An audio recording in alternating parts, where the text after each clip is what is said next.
গোলাঘাট জিলাৰ ৰজাপুখুৰী গাঁও পঞ্চায়তৰ অন্তৰ্গত ১ নং ৰজাপুখুৰী গাঁৱৰ এই ঘৰটোতে বসবাস কৰে নগেন গগৈসহ তেওঁৰ পত্নী ৰূপা গগৈ আৰু তেওঁলোকৰ ৩টা সন্তান। বৰষুণ দিলেও থাকিব লাগে, ৰ'দ দিলেও থাকিব লাগে এই ঘৰটোত। মাটিতে ফটা বস্তা এটা পাৰি ছালৰ ফুটাৰে উজাগৰি নিশা কটাই তৰা গণি গণি পাৰ কৰে এই পৰিয়ালটোৱে। কিন্তু সোণোৱাল চৰকাৰৰ দৰিদ্ৰৰ বাবে ৰূপায়ণ কৰা আঁচনিয়ে এওঁলোকক স্পৰ্শ কৰিব পৰা নাই। উজ্জ্বলা যোজনা, সৌভাগ্য আঁচনি, PMAY, ৰাষ্ট্ৰীয় অন্ন সুৰক্ষা যোজনা এওঁলোকৰ বাবে সাধু কথাহে মাত্ৰ। প্ৰশ্ন হয়, চৰকাৰৰ চকুত পৰিবনে এইসকলৰ ওপৰত?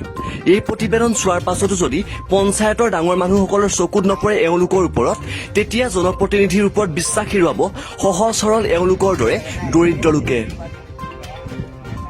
মই এতিয়া যিটো ভাবিছোঁ, এতিয়া ইমান কন্দামোৱা হৈ যায় মানুহ ল'ৰা ছোৱালী মানে কেতিয়াবা থাকোঁ নাথাকোঁ কৰে যে সেই ঠাইত মানে আমাৰ মানে চৰকাৰে বা আমাৰ পঞ্চায়তে এইবাৰ কিবা এটা দিয়ে বুলি মই ইমান কষ্ট আছোঁ যে সেইখিনি আমাক মানে ঘৰটো দিয়ে বুলি মই আহ্বান জনাইছোঁ। খুব বেছিকৈ মই দীঘলীয়া কৰি নাথাকোঁ। টিং কেনেকুৱা অৱস্থা, ফুটা পৰে ইঘৰত সিঘৰত, দুঘৰত তিনিঘৰতে মোৰ মাইকী মানুহ ল'ৰা ছোৱালী গৈ শুৱেগে কৰেগে মেলেগে, মই অকলে ইয়াত শুই থাকিবলগীয়া হৈ যায়। আগন্তুক ধুমুহা যে আহিছিলে, আগন্তুক ধুমুহাটো আহোঁতে মোৰ কি হ'ল, এতিয়া ধুমুহাই ঘৰ ভাঙিলে। তেতিয়া মই ঘৰত বাঁহো নাই, কি কৰিম?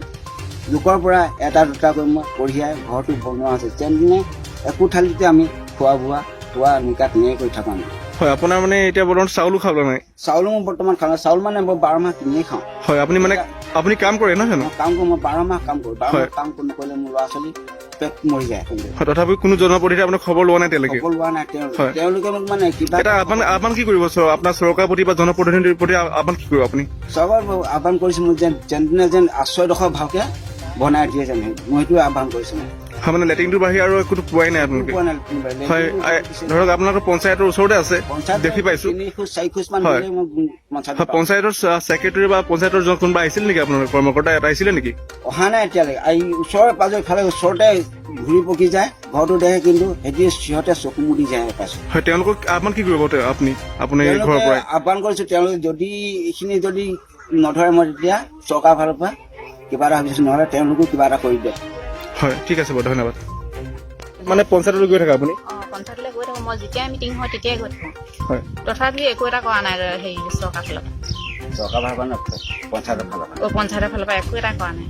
এতিয়া আপোনাৰ চৰকাৰৰ প্ৰতি আহ্বান কি? আপোনাৰ কি ক'ব চৰকাৰক আপুনি?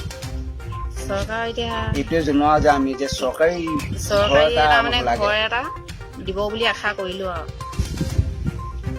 মইনো কি ক'ম, এই মানুহ ঘৰ বতাহে ভাঙি নিলে ধুমুহাই, তাৰপৰা মানুহজনী থাকিবলৈ জেগা নাই, মানুহজন নাই, কামত আছিলে। হয়, ৩-৪ দিনমান আমাৰ ঘৰতে তাৰমানে তাৰপাছত গাঁৱৰ ওচৰ চুবুৰীয়াখিনি আমাক গোট খাই পিনি এই ঘৰত ঘূৰি বনাই দিলে। ইমানেই আৰু, এইঘৰ মানুহে ঘৰ এটা পাব লাগে আকৌ এতিয়া। হয়, পোৱা নাই ন? পোৱা নাই। হয়, এতিয়া মানে আপুনি চৰকাৰক কি ক'ব? এতিয়া কি আহ্বান কৰিব চৰকাৰক বা আপোনাৰ জনপ্ৰতিনিধিক? তাৰমানে ঘৰ এটা দিব লাগে। ঘৰ এটা দিব লাগে নহয় জানো? লেট্ৰিনটোৰ বাহিৰে একোৱে পোৱা নাই তেওঁ? পোৱা নাই। ঠিক আছে। যিহেতু আপুনি ওচৰ চুবুৰীয়া মানুহ ঘৰ, তো আপুনি কি ক'ব? কিন্তু কম দেখিছে আপোনালোকে দুবাৰ তিনিবাৰকে বতাহ ধুমুহাই ঘৰ ভাঙি লৈ গ'ল। ঘৰ ভাঙি যেতিয়া বতাহ ধুমুহা আহে, মানুহজন ওলাই বেলেগ ওচৰ চুবুৰীয়া মানুহ ঘৰত থাকিব লাগে। গতিকে এইজন মানুহে ঘৰ এটা নিশ্চয় পাব লাগে। যদুমণি শইকীয়াৰ ৰিপৰ্ট, ফাষ্ট নিউজ আছাম।